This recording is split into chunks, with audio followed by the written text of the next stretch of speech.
Come here, baby. Ooh. Hello, everybody. It's Martin McConnell here, off-grid gecko. Yep, I'm up here. And I just wanted to do a little short video today of why, if you're going to get kittens, you should get at least 2. Isn't that right? Isn't that right? Because you'll notice, before these other ones destroy the house, they're in play mode right now. This cat is biting and scratching and having all manner of fun playing with me. And you'll notice I'm not stopping him from biting me or tearing into me at all, because he has learned to nibble. So he can bite me all he wants, and sometimes they get a little rough, and I'll just give them I'll just yell "ow" real loud, and then they're like, "Oh, went too far," and then usually I'll set them down and walk away, or I'll just turn away from them if they get to playing too rough. But most of the time these days, they really don't. They've kind of found their limit, and what I learned about cats is that this is what they do when they play with each other. They're constantly testing each other's limits, and they have their own little safe word. And so they learn from other cats what's too rough to play. So when things get too rough, and this one's about to jump, they make that sound that you just heard in the background. Yeah. So when they make that sound, they let the other cat know, "Hey, gooberhead, you're taking things a little too far, and I'm not putting up with your crap right now," and they'll put their tail up and just walk away. And through that process, they learn to play gently.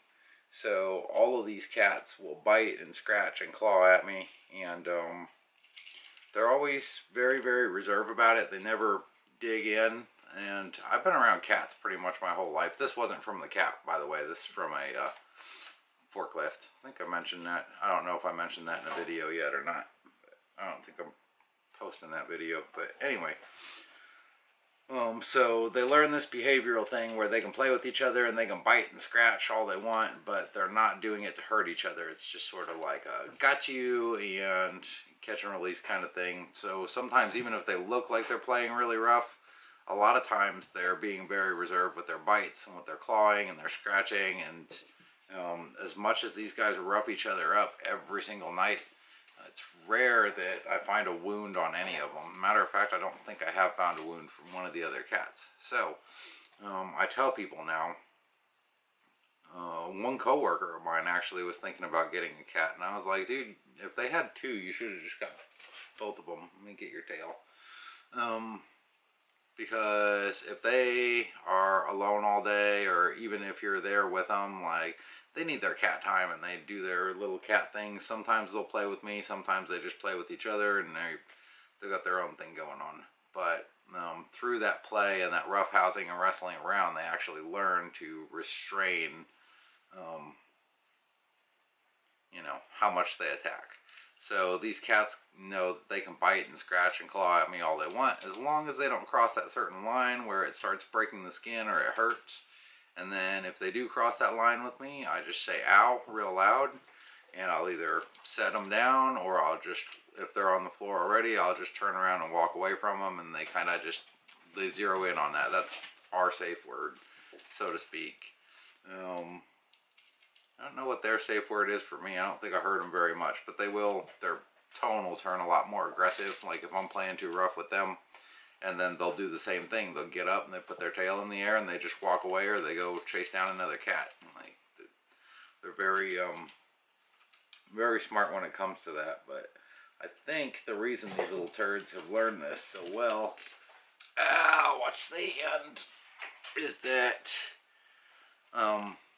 they're here all day by themselves to play with each other, and so they've learned the roughhousing mechanism, and if they're not hurting each other, chances are they're not going to hurt me either. So even with all their rambunctiousness and knocking boards over and playing in the bathtub for cage matches and all this other garbage that goes on around here, they're very soft bitten when it comes to me. Now you put a mouse in front of them, of course they're going to kill it and eat it, but or a bug or whatever else house. What have you guys been chasing lately? You were after rabbits last night, huh? Yeah, rabbit might be a bit big for you. That's the thing. If you're going to get cats or you're thinking about getting a cat or a kitten, I seriously would urge you, especially with kittens, to get two. At least two. That way, no matter, even if you're outside of the house, they don't get as lonely. If one of these guys is isolated, they're always, like, the second they're isolated from the other three cats, they start meowing and whining, and they feel lonesome. Otherwise, I mean, they'll come up on me and start playing with me, but if they don't have somebody around, then they get real lonesome and worrisome. So that's another good reason. It just keeps them entertained, and it keeps them out of trouble. I mean, these guys were all easy to litter train because they had each other, and they're sitting here all day, and they don't really get bored, and they just, you know, they get up and they play, and then I get home, and it's like, oh, the human's back, it's time for food. So, just a long list of reasons. Generally, your cats are going to be easier to get along with. They're going to get into slightly less trouble than a lone kitten, I think. And I've raised a lot. I've been around cats pretty much my whole life, so I've seen the devastation that they can cause when they're left to their own devices.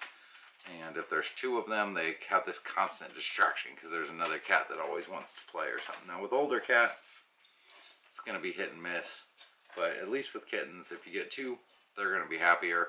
You're going to be happier, and the whole process of training them, you know, they don't really need training to use a litter box, but sometimes they could use a little encouragement to get them to use it.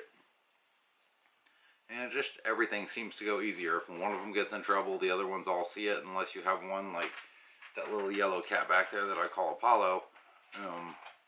If one of the other cats gets in trouble for something, he immediately goes and does the same exact thing. But other than that, if one of them gets in trouble, the rest of them are like, okay, you know, Joe Bob over there just got in trouble for going in the battery room again. So we might want to lay off that for the rest of the night, at least till the human leaves, and then we can go back to causing problems. Let me know that you like my stuff by subscribing, and if not, that's cool too. Until next time, I'll see you later. I am signing out for the night.